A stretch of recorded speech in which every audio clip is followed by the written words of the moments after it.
Obviously, the way this situation has unfolded has been unfortunate.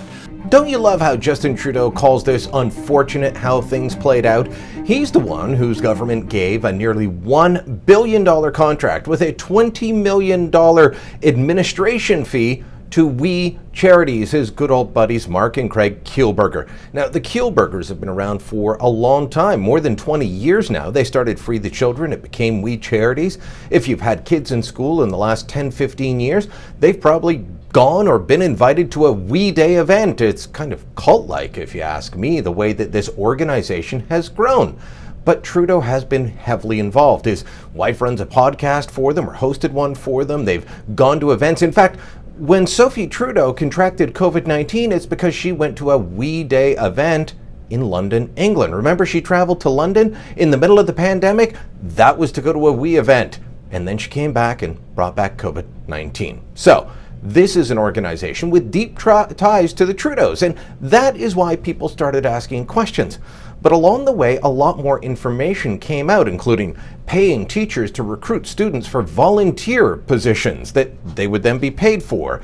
We found out that there were all kinds of problems with the board. Justin Trudeau should have known some of this. MPs should have been able to ask questions.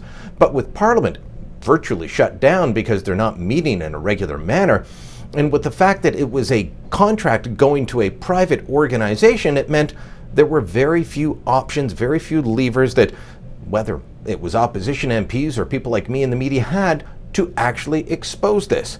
Trudeau should have seen this coming.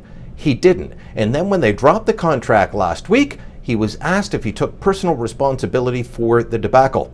Of course, he said essentially no. First of all, the decision taken by We this morning to withdraw from this work with the government is one that we support. Secondly, obviously this situation unfolded in a way that is truly unfortunate, because one of the things that ends up happening with this is that young people won't maybe have the same kind of access to programs that we would have. We will continue to work very hard, and we need to reflect carefully on what exactly went wrong and how we can make sure that we're doing a better job of supporting young people in the coming months and years. What went wrong? He doesn't know what went wrong. We all know what went wrong. But Justin Trudeau cannot take personal responsibility. Whether it's this, or apologizing for blackface, or apologizing, talking about gropes and other things, he always describes it as what we must do and we need to learn and we have. No, Justin, you need to learn. You need to realize that you are the Prime Minister. You are not king, you are not emperor. You do not get to just do things as you please.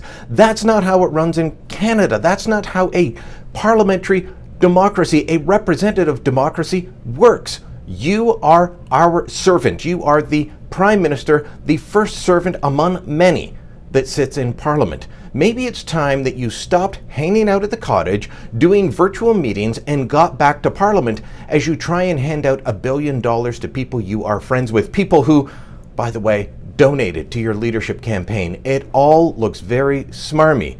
And mark my words, it's going to lead to a lot more questions about how this government operates and how We Charities operates than we've seen from the media in this country ever before.